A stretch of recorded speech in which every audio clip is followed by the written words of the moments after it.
By golly, first day at Bonham's preview and it is already popping. Like, it is a packed crowd out there. Woohoo! All right, let's go see.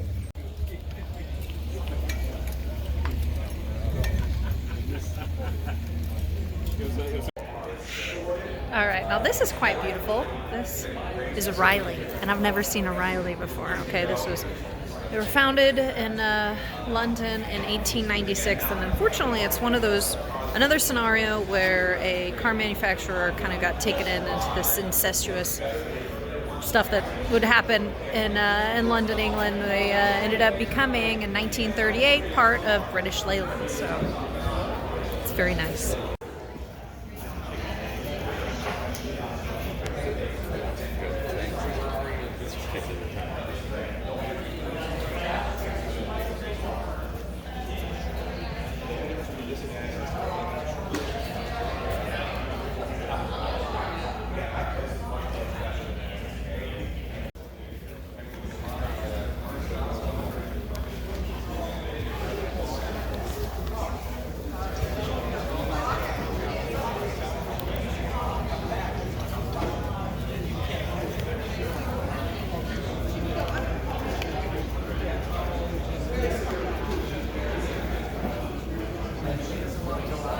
A set we have right behind me. We have 140, 150, and the 120. If you pay attention to this channel, you already know the 120 is my heart and soul. I fell in love with that car when I was 8 years old.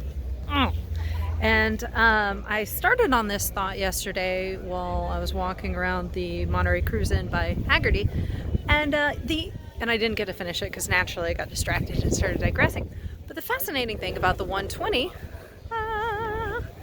is it almost wasn't a thing. That's right. William Lyons had been working on an engine, his inline six engine, during World War II, and at the 1948 Earl's Court Motor Show, he wanted to showcase that engine. And what did he do? He put it in this very sensual, voluptuous body, the 120, and it caused a sensation, all right? Attendees just lost their shit. They wanted the XK120, and that is how the XK120 became a thing.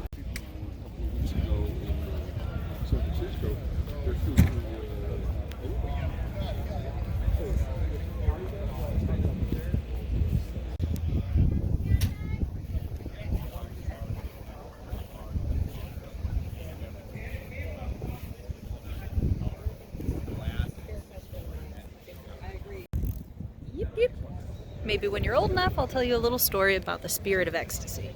Just kidding, I'm gonna tell you it now. I'm gonna very condensed version, all right? Now the Spirit of Ecstasy right here, Rolls Royce. Sometimes I can talk and sometimes I can't talk, depends on the amount of coffee. So, Rolls Royce emblem, all right? The Spirit of Ecstasy. Now who that is, that's Eleanor Thornton, all right? Thornton, T-H-O-R-N-T-O-N. Thornton.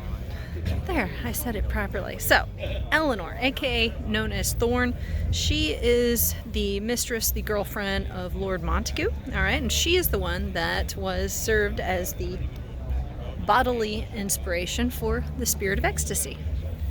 And I can tell you a lot more about that story, but I'm not gonna.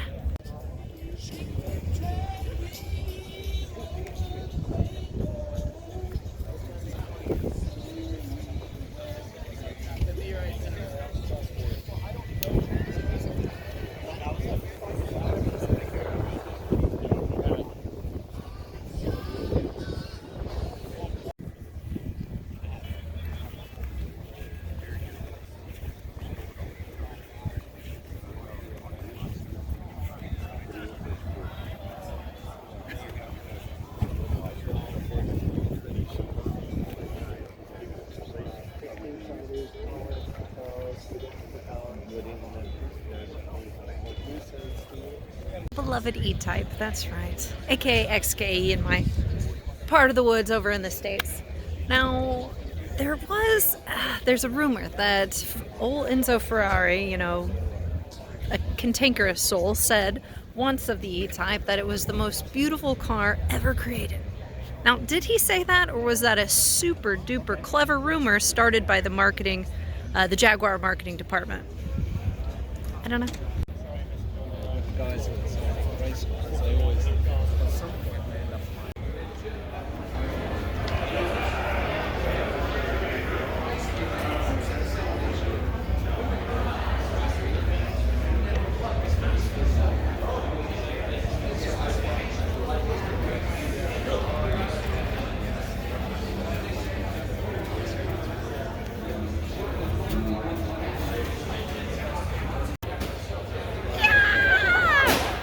Car that so many folks have a poster of in their bedroom. That's right, the Ferrari F40.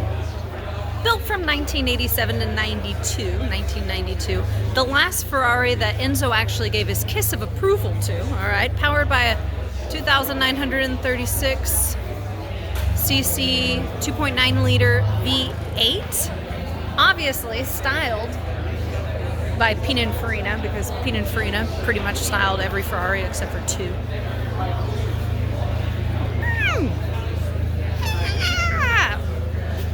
Oh boy. Yep, this is happiness. This is what happiness looks like, guys. Let's take another look at it. And I meant to say there were just barely over 1,300 of these produced. All right, we have the Alfa Romeo Tipo 33, why is that so hard for me to say?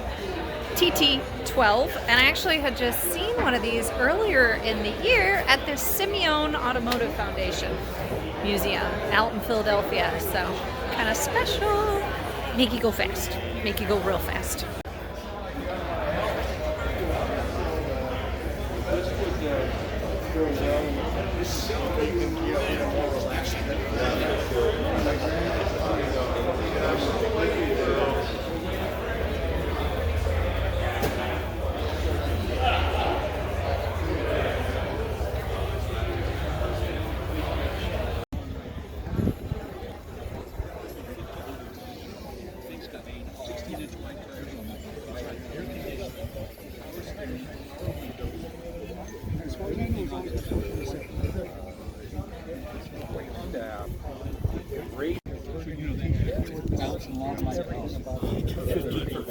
Well, I think we all knew I was going to stop by the GT40.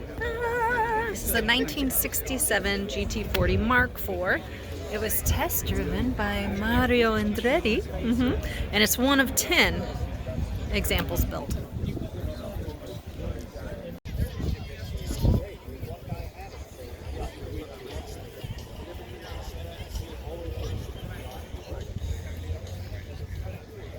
So what did you see? This was just very plain.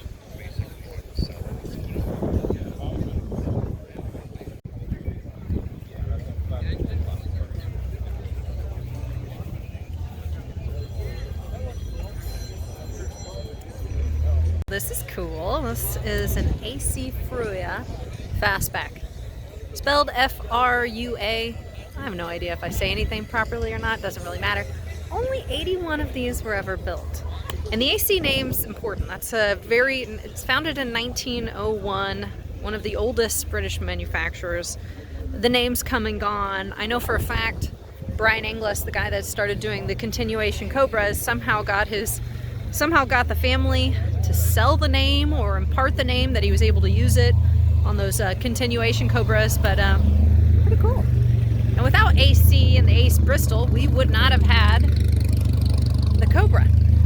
Because the Ace Bristol, once Carroll Shelby put his eyes on the Ace Bristol, well, there was his idea. Also the Frua, powered by a Ford V8, so hybrid.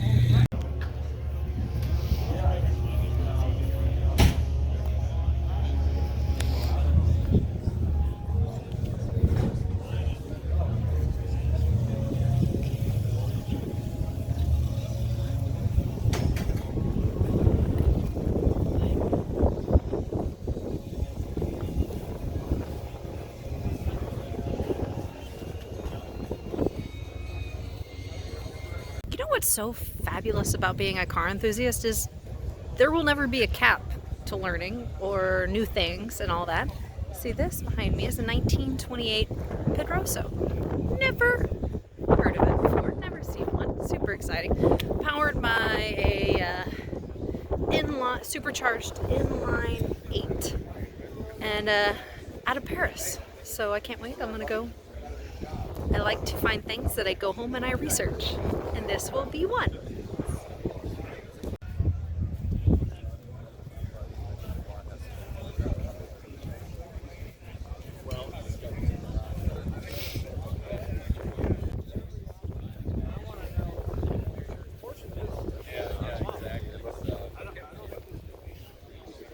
Hi there.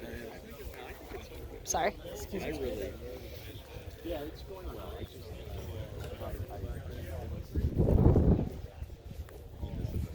The Dino 246 GTS.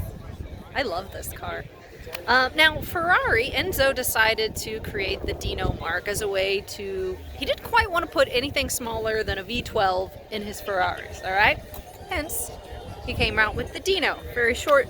It was short-lived. But why that is, why it was named Dino, is short for Alfredo Dino Ferrari, his son that passed away a little too early, untimely. He was a young man at the time, but he was the one that began working on the smaller engine Ferraris. He saw a future in it, and he wasn't wrong.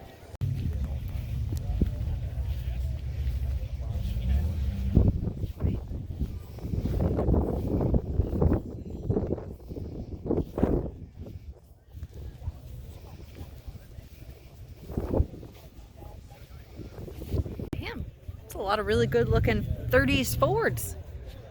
A lot of good looking blue ovals around here. So this is interesting. This color right here, I'm pretty sure I saw this on Edsel Ford's 1934 Custom. It was a car that went around in 2 different exhibits, Sensual Steel. I saw it at the Frist Art Museum in Nashville, and I saw it somewhere else, I think Houston, somewhere in Texas. Sensual Steel, or basically it was, I think, about 30 or 40 cars that were just perfection exhibits of Art Deco automotives. And I know this is the same custom color that was on that Edsel Ford's 1934 Custom Roadster. Pretty darn sure. Again, I think we all knew I was going to stop at the GT40. Actually, the GT, should I say, the Ford GT. So a fun story, when I was like 16 or 17, we were storing a guy's GT, all right? And there was some work going on. It was in a museum. You know, we have air-conditioned stuff, and it's in South Texas, so we were storing it for him. And there was going to be some sealing work done, and none of the guys that were doing the work, they were like, we don't know how to start this car, we don't know how to run it, we don't know how to do any of this. Also, they probably didn't want to touch it, get in trouble, something happened, if you be responsible for it. So naturally, 16-year-old Caitlin hops right on in there. Goes. I didn't go very fast or far, but I got to drive it, and that was a very big deal for a 16-year-old me. It's powered by a supercharged V8, and it's still such a good-looking car.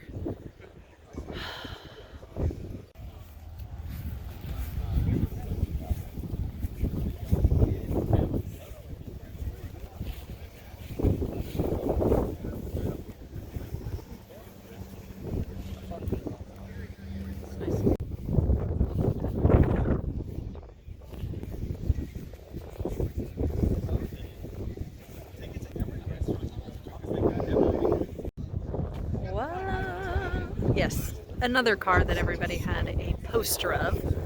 Lamborghini Diablo. This is a Monterey edition. I don't really know what that means. It's some fancy. Powered by a 5.7 liter supercharged V12. And it's quite a color.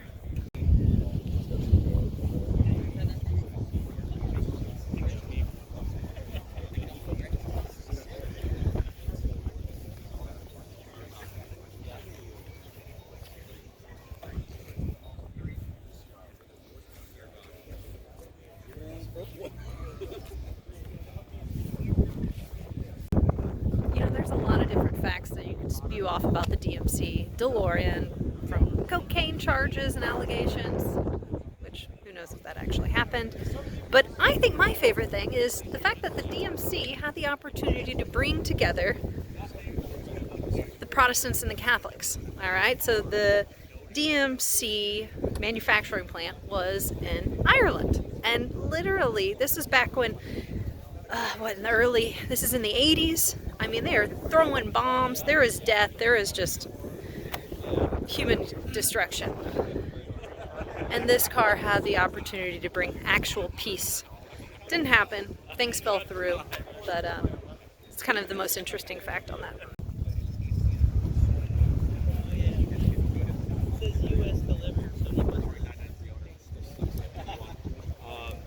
But it doesn't, you know, and you can fix it better now.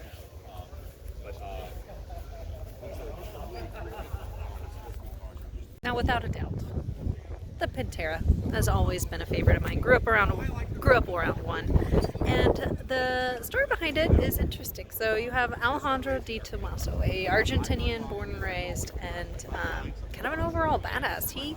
Di Tommaso had his fingers in a lot of different cars and manufacturers, like Maserati at one point, Citroën. Just a super interesting story, and yeah, they're good looking cars. So another example of a hybrid. All right, so you have the body done by Gia. All right, so Italian body powered by a Ford engine. This one in here particularly is a 351 V8, Cleveland V8.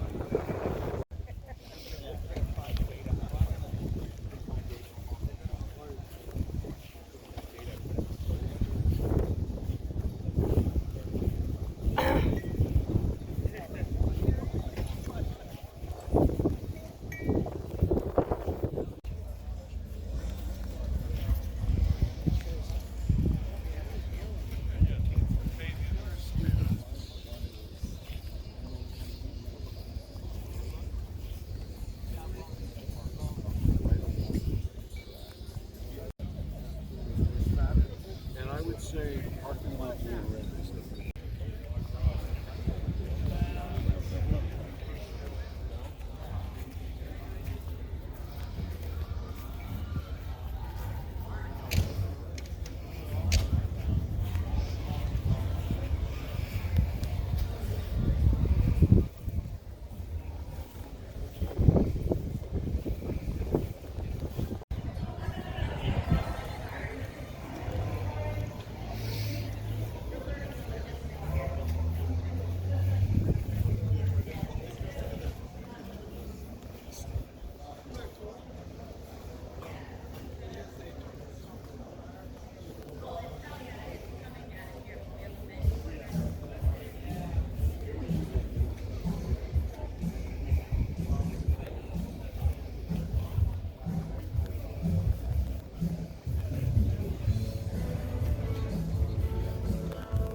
Just saw that the bar is open, so I'm going to be having me a Bloody Mary in a second.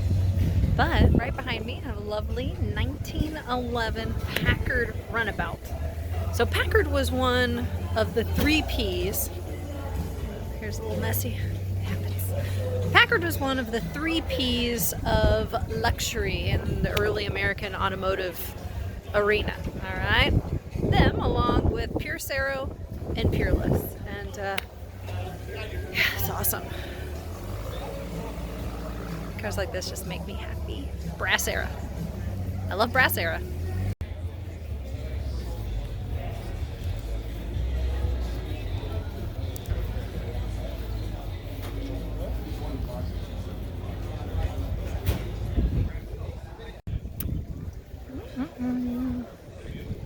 Heaven is a Bloody Mary at a car auction preview.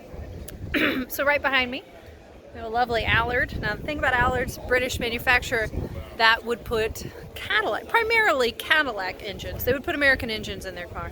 And that is great color on the Allard. Now also we have a souped up Ranchero. All right, first generation Ranchero, not sure the year. All right, so it's a 58 Ranchero. First Rancheros came out in 1957, and it was Ford's utility vehicle. Not quite a truck, not quite a car. And honestly, I love the retro Ranchero. And this one's had quite a bit of work done. It doesn't have the original grille. It's been a little souped up and changed. Take a look.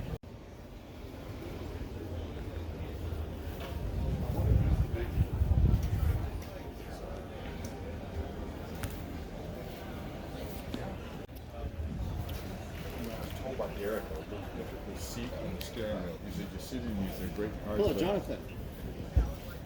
Hi, it's Ray. All right, well, I feel like I have talked y'all's little ears off, and I hope you enjoyed the Bonhams preview. They're great. They do good stuff. They do really good Bloody Marys.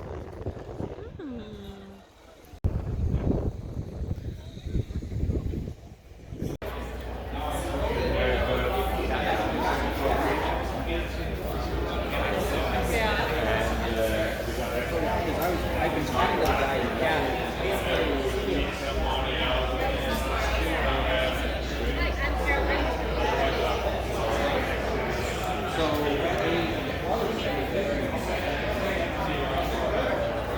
Well, I thought that was the end of the video, but they had pulled in this 1948 Talbot Lago coachwork done by Fagoni at Falashi. I can never say it. It's a very difficult name, but what you're seeing right here is total Art Deco art and masterpiece. Completely beautiful. Happy to see it.